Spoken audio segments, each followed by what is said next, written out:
आज का लेक्चर हम स्टार्ट करते हैं फील्ड जनरेशन के ऊपर ही एक दो सवालों से। थोड़ा 3D की तरफ हम चलेंगे। सपोज एक क्वेश्चन में ले रहा हूं यहाँ पे, ये एक वायर है, लॉन्ग वायर, इसका इस साइड कोई एंड नहीं नजर आ रहा है, ये एक लॉन्ग वायर है। लेकिन यहाँ पे ये वायर ऐसे होगी। अब ये सेमी सर्कल है, लेकिन यूं बनाने का क्या मतलब है? ये परपेंडिकुलर प्लेन में, समझ रहे हो? एक सेमी सर्कल है लेकिन एक परपेंडिकुलर प्लेन में है, एंड देन ये आगे ऐसे निकल गई wire, and this is the centre of the semi circle, this is the centre of the semi circle. और आपको ना कुछ प्लेन दिए गए हैं, कुछ एक्सिस दिए गए हैं। This is the X axis, this is Y axis and this is Z axis. और इस सेमी सर्कल का जो रेडियस है, सेमी सर्कल का जो रेडियस है वो है r। तो आपको ये बताना है इस I करंट की वजह से इस C पॉइंट पे सबसे पहले तो वेक्टर फॉर्म में फील्ड कितना होगा, मैग्नेटिक फील्ड, एंड देन हम उसका मैग्नीट्यूड निकालेंगे। तो हमें लिखना है कि फाइंड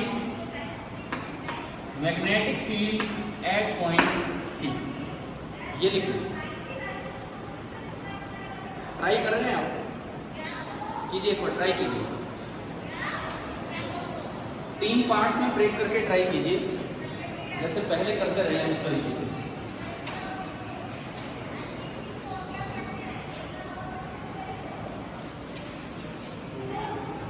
हो गया? बोल रहा हूं वहीं से, मैं तीनों का अलग अलग पूछता हूं आपसे। सपोज ये फर्स्ट पार्ट है, ये सेकंड पार्ट है, और ये थर्ड पार्ट है, ठीक है? First, second and third. मुझे सी पॉइंट पे फील्ड निकालना है। तो पहली बात, 1 की वजह से फील्ड कितना होगा और किधर होगा? देखो सही बोला इन्होंने, म्यू आई बाई 4πr होगा। वो सेमी इनफाइनाइट वाला केस है। और अंगूठा करंट की तरफ तो अकेली डायरेक्शन अंदर दे रही है। अंदर कौन सा एक्सिस है इसके सिस्टम के अकॉर्डिंग? बाहर एक्स एक्सिस है, तो अंदर कौन सा एक्सिस होगा? -x। तो अगर मैं वेक्टर फॉर्म में लिखूं v1, तो माइनस तो आई कैप और साथ में मैग्नीट्यूड, और मैग्नीट्यूड कितना? म्यू आई अपॉन 4π कैपिटल R। पहले तो बताओ v1 लिखना आ गया, ठीक है? उसके बाद v2 लिखना है। संजू आपके अलावा कोई, मैं पहले और किसी से पूछता हूँ, किसी और ने लिखा है v2? बोलो, बैठे रहो और बोलवा रहा हूँ। Mu I by 2r। आप सभी सोच के बताओ, क्या म्यू आई बाई 2r होगा या 4r होगा? नंबर ऑफ टर्न्स में तो मल्टीप्लाई करना होता है। अच्छा, direction minus x plus x का ही नहीं, प्लस x भी नहीं है, जेड। अरे देखो ना, यूं ये बाहर की तरफ है, ये यूं जब आप देखोगे तो अंगूठा किधर आ रहा है? ऊपर, समझ गए हो? तो ये जो b होगा ये ऊपर की तरफ होगा, z की तरफ। तो अगर मैं v2 लिखता हूं, v2 एक तो पॉजिटिव और एक z एक्सिस, मतलब k cap, i cap, j cap, k cap पता है हमें। और इसका magnitude mu not an I by 2r, और n है आधा, तो 4r। अब आप आइए b3 पे। b3 इस वायर के लिए तो ये पॉइंट इसी लाइन पे है, तो b3 आपका हो गया 0, ठीक है? इसका मतलब नेट फील्ड अगर मैं लिखूं तो आई कैप जे कैप का ध्यान रखना है। तो अब अगर मैं नेट फील्ड लिखता हूं वेक्टर फॉर्म में, तो b आ गया minus mu not I upon 4πr I cap and plus mu not I upon 4r, ठीक है? लेकिन ऑब्जेक्टिव क्वेश्चन है और ऑप्शन ऐसे नहीं दे रखे आई कैप के कैप में, वो केवल मैग्नीट्यूड पूछ रहे हैं। तो इसका मैग्नीट्यूड कैसे निकलेगा? ये आई कैप के कैप में आ गया, अब इसका मैग्नीट्यूड कैसे बताएं? हाँ, ध्यान नहीं, अंडर रूट आई कैप के साथ जो उसका स्क्वायर थी वो माइनस हो, वो प्लस हो जाएगा, ठीक है। तो अगर आपको b का मोड लिखना हो, अगर आपको b का मोड लिखना हो तो वो आपका हो जाना है अंडर रूट इसका square mu not I upon 4 pi r का square plus mu not I upon 4r का, जो भी होगा ये सोल्व होके आगे आ जाएगा। तो ये बताओ फील्ड जनरेशन में 3D में कैसे पहुंचाया जा सकता है, समझ में आ गया। कल तक हमने जो क्वेश्चन लिया वो एक ही प्लेन में बनाया था, आज उसको कुछ बाहर निकाल के इस तरह से दिखा दिया, ठीक है। और जरूरी नहीं है सेमी सर्कल ही हो, पूरा सर्कल भी बना सकते हैं और घुमा के वायर को आगे ले जाएं। सपोज इसी में ऐसा होगा, अगर ये यूं जाके और यहाँ आके और अब ये आगे गई होगी वायर, समझ रहे हो क्या बनाया मैंने। तो वायर यूं गई, यहाँ तक गई, यहाँ आई एंड अब ये यूं गई, तो बस केवल एक जगह फर्क है, बताओ किसमें, नंबर ऑफ टर्न्स। कितने टर्न हो गए, 1.5, समझ गए, एक पूरा और एक आधा। तो यहाँ जो आपने mu not I by 2r के साथ हाफ मल्टीप्लाई किया था, अब mu not I by 2r के साथ 3/2 मल्टीप्लाई होगा, तो एक साथ में क्या आ जाएगा, 3 आ जाएगा। तो अगर ये 3 आएगा तो यहाँ भी ये 3 आ जाएगा, समझ लो। डायग्राम हमें पहचानना आना चाहिए। अच्छा, जिस क्वेश्चन में मैग्नीट्यूड पूछेगा ना, वो आपको नहीं देगा आई कैप और जे कैप, वो आपको नहीं दिखाएगा एक्स का है, वाई का है, जेड का है। तो आपको एक खुद अपने आप क्वेश्चन में बनाना होता है ताकि हम ये चीज़ें कैलकुलेट कर पाए, ठीक है। देखो अब इसमें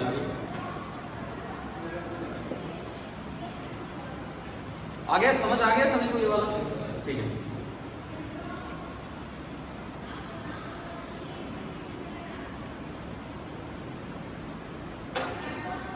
अब जैसे एक सोलेनॉइड आपको दिया, कई बार क्या होता है इसमें कुछ और भर देते हैं, अंदर मटेरियल अंदर भर देते हैं, और इसके अंदर एक आयरन कोर है, this is the iron core, और उसके ऊपर आपने एक सोलेनॉइड बनाया हुआ है, मीन्स ये टर्न्स लपेटे हुए हैं और उनमें करंट जा रही है, इस तरह का ये पूरा बना दिया, यहाँ करंट फ्लो कर रहा है, और number of turns per unit length है n।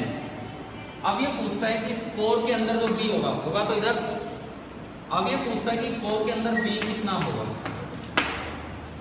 मतलब अगर मैं कोई कोर इंसर्ट कर दूं, सोलेनॉइड अक्सर होलो कभी नहीं होता है, उसके अंदर एक, कभी हमने नाम लिए थे डायामैग्नेटिक, पैरामैग्नेटिक, फेरोमैग्नेटिक, कभी तो लाइव क्लासेस में आई ये चीजें, है ना।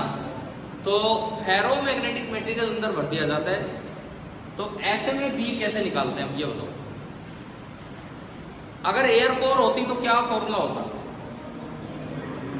Mu not an I, air core होती तो म्यू नॉट एन आई होता। लेकिन जैसे ही आप इसमें एक कोर डाल देंगे, और अक्सर जो हम मटेरियल डालते हैं वो फेरोमैग्नेटिक मटेरियल होता है, जैसे कि आयरन। तो देखिए फेरोमैग्नेटिक मटेरियल की प्रॉपर्टी होती है कि वो फील्ड को कई टाइम्स बढ़ा देता है, जितना एयर में फील्ड होना था उससे कई टाइम्स अब बढ़ के फील्ड आएगा, वो होता है आपका फेरोमैग्नेटिक मटेरियल। क्लियर। तो इसमें देखो क्या होगा, यहाँ पे अगर आयरन दिया है तो उसकी टर्म दी जाएगी साथ में, जिसको हम बोलेंगे रिलेटिव परमिएबिलिटी, एक टर्म दी जाएगी रिलेटिव परमिएबिलिटी, सिंबल उसका होता है कितना, म्यू आर, ठीक है। और आयरन जैसी चीजों के लिए ये 5000 के आसपास होता है, 5000 के आसपास होता है। तो ऐसे में जो B का फॉर्मूला है उसको म्यू आर टाइम्स कर दीजिए, ये प्रॉपर्टी है फेरोमैग्नेटिक सब्सटेंसेस की। वैसे तो कोई भी मटेरियल डालो म्यू आर टाइम्स ही होगा, लेकिन फेरोमैग्नेटिक का म्यू आर बहुत ज्यादा होता है, 5000 के आसपास चला जाता है आयरन जैसे के लिए। तो अब जो अंदर B होगा तो B कितना होगा, वैसे क्या फॉर्मूला था, म्यू नॉट एन आई, लेकिन अब जो फॉर्मूला होगा that will be mu naught into mu R into N I. आपसे पूछा जाए क्या कोई ऐसा मटेरियल डाला जा सकता है जिससे बी कम हो जाए, जितना एयर में था उससे भी कम हो जाए? देखो एयर में कोई फील्ड था, वो था। इलेक्ट्रिक फील्ड की अगर आप बात करते हो ना, इलेक्ट्रिक फील्ड, तो आपको ध्यान होना चाहिए मटेरियल डालने पे इलेक्ट्रिक फील्ड हमेशा कम होता है, पता है कि नहीं? कोई मीडियम आएगा तो electric field epsilon R times कम हो जाएगा। बिल्कुल ही कंडक्टर आ गया तो घटके फील्ड बिल्कुल कितना हो जाता है, 0। लेकिन अब मैं बात कर रहा हूँ मैग्नेटिक फील्ड। मैंने बताया अगर आयरन डाला तो बी बढ़ गया, इलेक्ट्रिक फील्ड होता तो कम होता, मैग्नेटिक फील्ड है तो बढ़ा। क्या ऐसे भी मटेरियल हैं जिनके डालने से बी कम हो जाए? ये मेरा सवाल। बैड कंडक्टर की बात नहीं है यहाँ, हम कोई इलेक्ट्रिक फील्ड और उनकी बात ही नहीं कर रहे। मैं इसीलिए पूछ रहा हूँ, क्या आप लोगों को थोड़ा बहुत ध्यान है पैरा, डाया, फेरो? नहीं है तो मैं अभी करवा रहा हूँ क्योंकि आप जवाब नहीं दे पा रहे हो उस चीज़ का, ठीक है? मैं थोड़ा कंपैरिजन करवा रहा हूँ, उस चीज़ को कंटिन्यू करते हैं। देखिए उस बोर्ड पे देखते हैं।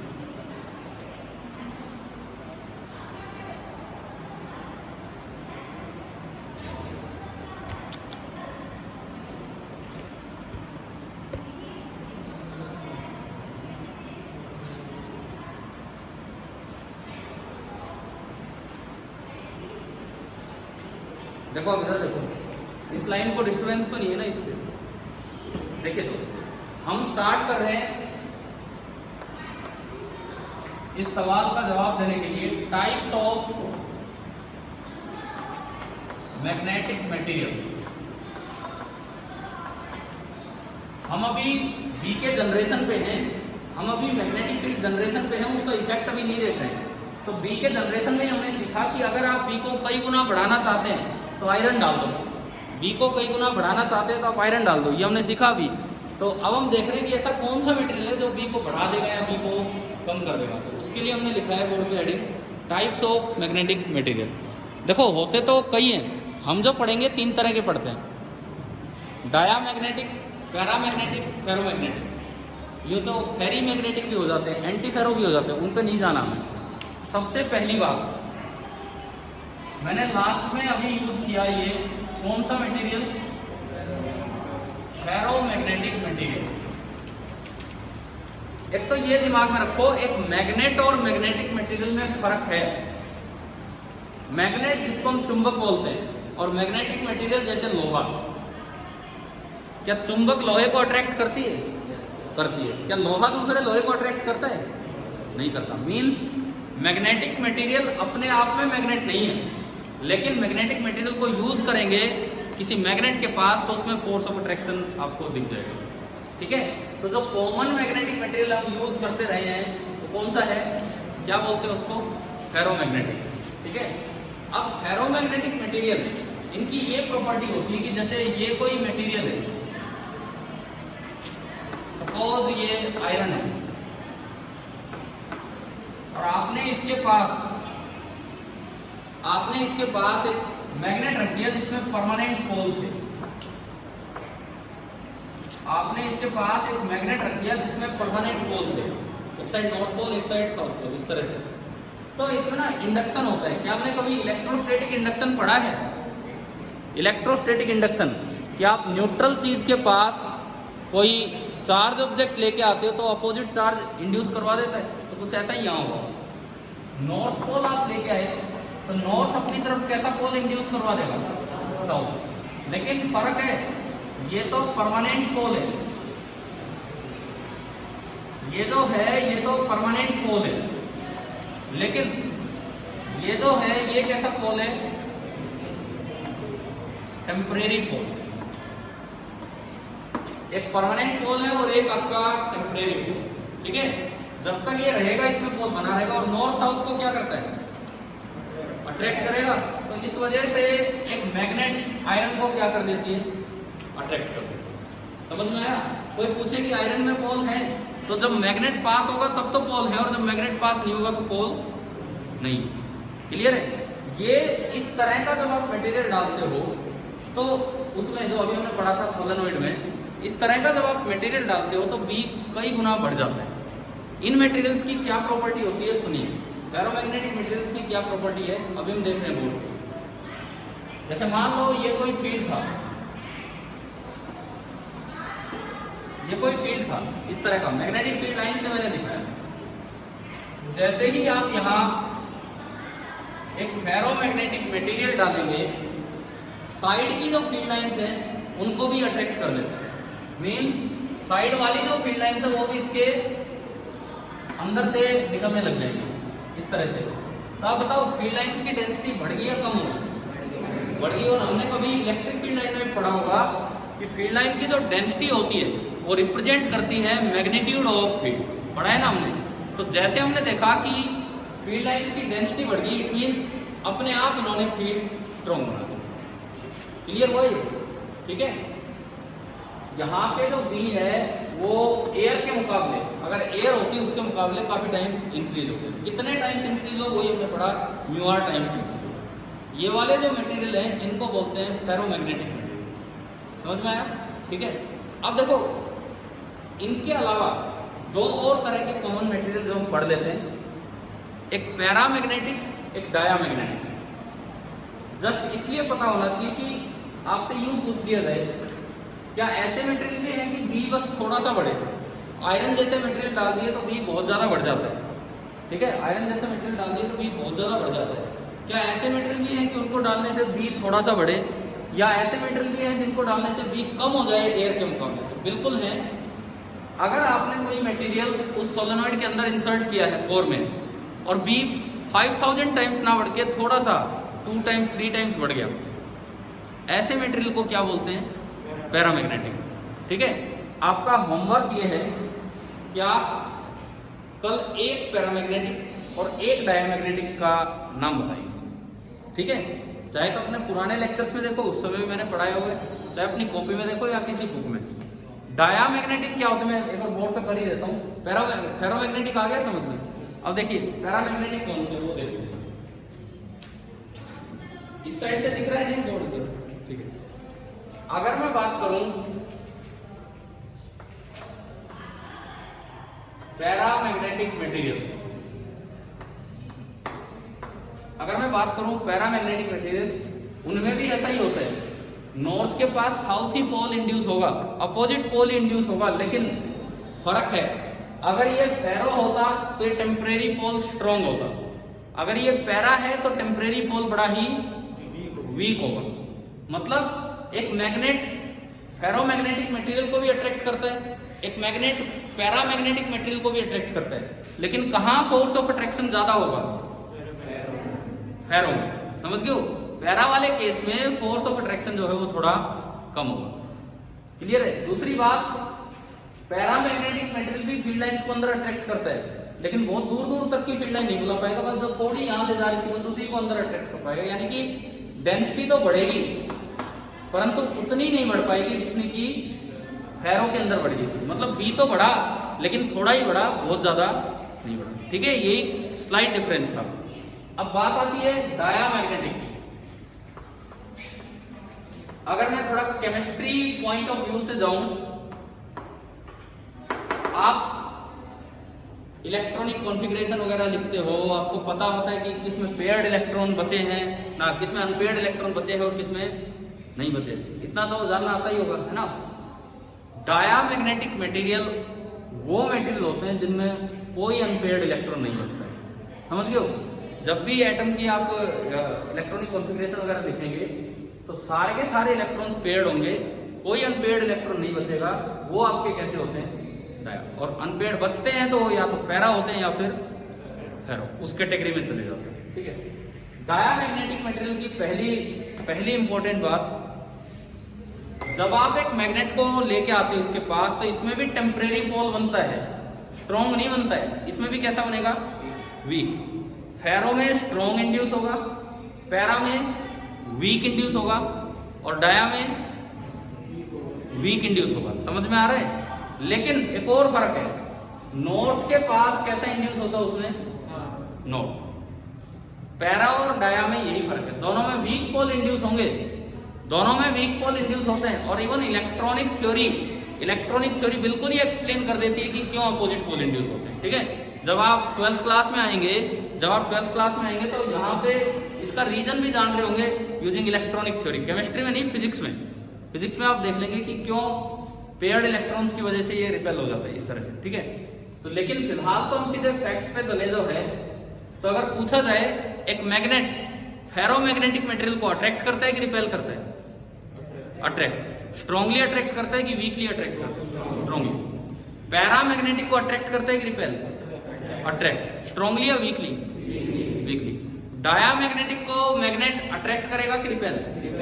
रिपेल। वीकली या स्ट्रांगली? वीकली। क्या ये बात आ गई है समझ? अब आओ ये फील्ड लाइंस वाले पॉइंट पे। फील्ड लाइंस वाले पॉइंट पे ये जो डायामैग्नेट होते हैं, ये इस तरह के मटेरियल होते हैं कि कुछ फील्ड लाइन को बाहर निकाल देते हैं। मतलब अगर एयर होती तो ये 3 लाइन इसके अंदर से जारी होती, लेकिन ये मटेरियल रखा तो 3 की बजाय कितनी दिखी यहाँ पे? 1। ऐसा नहीं है कि 3 और 1 को रख लो, ऐसा कुछ नहीं है। तो कुछ दिखा रहा हूं आपको कि हो क्या रहा है। स्लाइटली ये फील्ड लाइंस को बाहर निकाल देता है, तो अंदर डेंसिटी कम होगी। तो बी बताओ, कम होगा ज्यादा होगा? कम। तो मेरा अगला सवाल ये है कि डायामैग्नेटिक मटेरियल्स की रिलेटिव परमिएबिलिटी ग्रेटर देन 1 होती है कि लेस देन 1? कैसे पता लगता है? वो जो बी बनेगा ना, वो बी जो बनेगा वो म्यू आर टाइम्स हो जाएगा। जब भी आप कोई मटेरियल डालेंगे तो बी जो है वो म्यू आर टाइम्स हो जाएगा। और बी कम हो गया, तो कम होने का क्या मतलब है? कि म्यू आर है वो 1 से छोटा है। क्लियर है? आप एक बार इसके बारे में पिछले लेक्चर देखें, जो आपने नोट्स बना रखे वो देखें या बुक से देखें। तीनों के बारे में थोड़ा थोड़ा पहले पढ़ाया गया था, ठीक है। अब इसका फायदा क्या है, मैंने अभी पूछा था कि क्या सोलेनॉइड के अंदर जितना फील्ड एयर में है, क्या उससे कम फील्ड करवाया जा सकता है? कैसे? डायामैग्नेटिक मटेरियल उसके अंदर इंसर्ट। समझ में आ गए? लेकिन अक्सर हमें कम नहीं करवाना होता। हम अगर कहीं फील्ड जनरेट कर रहे हैं तो हमारा काम है फील्ड को और स्ट्रॉन्ग करना। तो अक्सर अगर आपसे पूछा जाए ना कहीं भी, ये इस तरह के, इसको इलेक्ट्रोमैग्नेट भी बोलते हैं। फेरोमैग्नेटिक मटेरियल डाल के आपने जो सोलेनॉइड बनाया, ये इलेक्ट्रोमैग्नेट है। इलेक्ट्रोमैग्नेट क्यों बोलते हैं इसे? इलेक्ट्रोमैग्नेट क्यों बोलते हैं? जब करंट पास करोगे सोलेनॉइड में, जब करंट पास करोगे तो ये मैग्नेट की तरह काम करेगा, और करंट बंद कर दोगे तो ये मैग्नेट की तरह काम नहीं करेगा, ठीक है ना। अक्सर परमानेंट मैग्नेट की जगह आपने मोटर पढ़ा है आपने? क्या मोटर में 2 मैग्नेट लगाने, 2 पोल्स लगाने पड़ते हैं कि नहीं मैग्नेट के? अक्सर क्या होता है, हम थ्योरेटिकली पढ़ते हैं तो दिखा देते हैं कि परमानेंट पोल है, क्योंकि मोटर चलती तो करंट से ही है। तो उसमें जो आप सप्लाई देते हैं उसी से अंदर इलेक्ट्रोमैग्नेट बना लिया जाता है, और इलेक्ट्रोमैग्नेट बनाने से वही परमानेंट मैग्नेट का काम कर जाता है। समझ में आ रहा है? तो बड़ी इंपॉर्टेंट एप्लीकेशन है इन इलेक्ट्रोमैग्नेट्स की। जहां भी कहीं परमानेंट मैग्नेट चाहिए वो इनको यूज कर लेते हैं, अगर वहां करंट अवेलेबल है। क्लियर होगी ये बात? ठीक है। एक और प्रॉपर्टी इनके बारे में याद रखना, जैसे कभी सवाल आ जाए, मैं फेरो और डाया को कंपेयर कर रहा हूं। इनमें एक मटेरियल ऐसा है जो वीक से स्ट्रॉन्ग फील्ड की तरफ भागता है, और एक मटेरियल ऐसा है जो स्ट्रॉन्ग से वीक फील्ड की तरफ भागेगा, मैग्नेटिक फील्ड। बताओ डाया और फेरो कौन सा मटेरियल किधर जाएगा? फेरो मैग्नेटिक मटेरियल वीक से स्ट्रॉन्ग फील्ड की तरफ जाएगा या स्ट्रॉन्ग से वीक फील्ड की तरफ? वीक से स्ट्रॉन्ग। क्योंकि हमने अभी देखा कि अगर ये फेरो होता तो मैग्नेट उसको क्या कर रहा है? अट्रैक्ट की रिपेल? अट्रैक्ट कर रहे हैं। समझ गए हो? अट्रैक्ट कर रहा है मतलब वो स्ट्रॉन्ग फील्ड की तरफ जा रहे हैं। और डायामैग्नेटिक मटेरियल रिपेल हो रहा है मतलब स्ट्रॉन्ग फील्ड से वीक फील्ड की तरफ जा रहे हैं। पैरा की प्रॉपर्टी ये लगभग फेरो जैसी होती है। तो पैरा किधर से किधर जाएगा?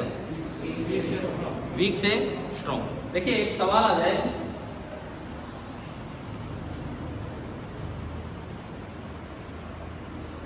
ये एक ट्यूब है यू शेप की, और इसके अंदर एक मैग्नेटिक लिक्विड मैंने भर दिया।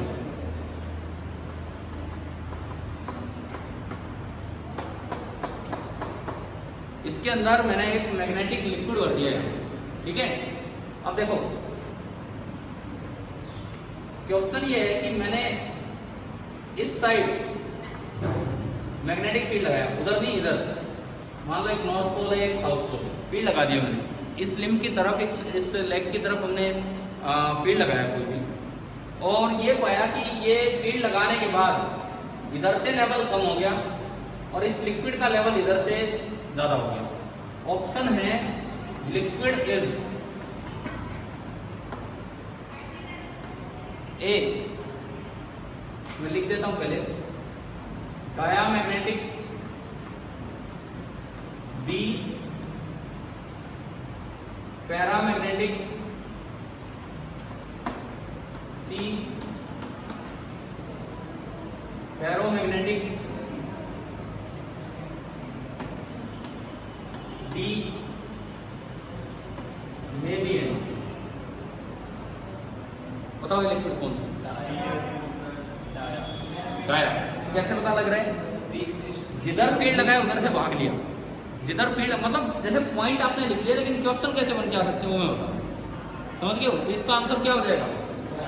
डाया। अब आप अगले सवाल का जवाब देंगे, इसका तो आंसर हो गया था डायामैग्नेटिक। आपने फील्ड लगाया और ये लिक्विड राइज करने लगा, उधर से भी इधर आने लगा, उधर से भी इधर आने लगा। अब बताओ ये लिक्विड कौन सा है? तो मे बी यानी इनमें तो डाया भी आ गया, सिंगल करेक्ट है ये तो।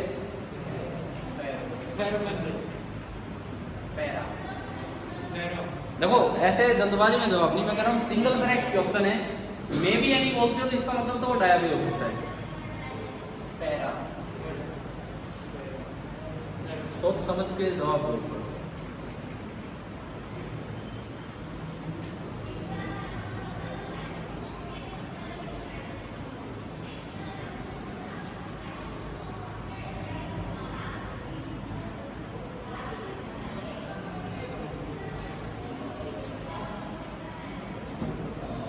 कैसा होगा? गर्ल्स की साइड से कोई भी आंसर?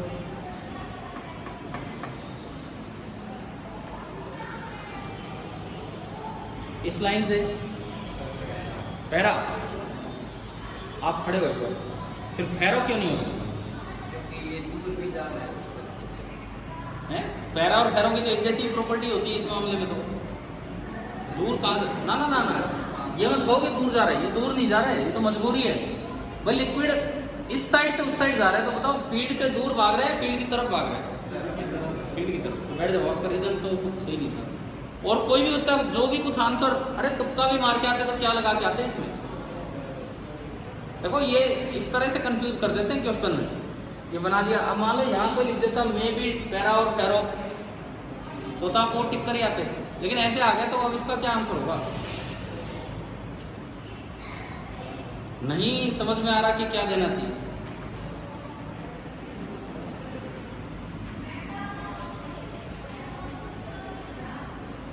देखो जो बच्चा आज ही आया है तो ये काम कल तो चल ही नहीं रहा था, आज ही स्टार्ट हुआ है, तो ऐसा तो सोचना मत कि पीछे हो गया इसलिए मुझे नहीं पता। आज का काम है, तो जवाब देने की कोशिश करो कि क्या बनेगा।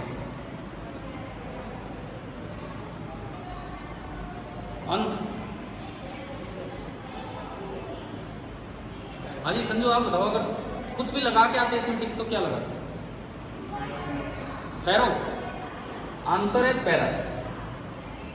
रीजन सुनो आप, ठीक है आप अपनी तरफ से सही सोच रहे हो, लेकिन आपको एक और फैक्ट पता होना चाहिए। Ferromagnetism is not found in liquids and gases, it is found only in solid state. जब आप सॉलिड को लिक्विड बनाते हो ना, तो फेरो भी पैरा बन जाता है। जब आप सॉलिड को मेल्ट करने के लिए लिक्विड बनाते हो, तो फेरो भी कैसा बन जाता है? पैरा। क्योंकि टेम्परेचर डिपेंडेंट होती है स्टेज। एक क्रिटिकल टेम्परेचर होता है जिसको क्यूरी टेम्परेचर बोलते हैं। मैम क्यूरी और सर क्यूरी जो थे उनके नाम पे एक क्रिटिकल टेम्परेचर होता है जिसको क्यूरी टेम्परेचर बोलते हैं, कि अगर आप उससे ज्यादा गर्म कर देंगे फेरामैग्नेटिक मटेरियल को तो फेरा नहीं रहेगा, अब वो क्या बन जाएगा? फेरो। फेरो को अगर आप गर्म कर देंगे तो फेरो नहीं रहेगा, अब वो क्या बन जाएगा? पैरामैग्नेटिक बन जाएगा। समझ गए हो? तो लिक्विड आने से, क्योंकि यूट्यूब में लिक्विड भरा है, तो इसलिए इसका आंसर क्या होगा? पैरा। समझ में आया? ठीक है, याद रख लोगे ना ये पॉइंट्स, ये अपने नोट कर भी लिया करो। ये जो इस तरह की बातें हैं, ये जो भी चीज, ठीक है। अब हम आज के जो लेक्चर में पढ़ाने वाला काम है वो यही होगा।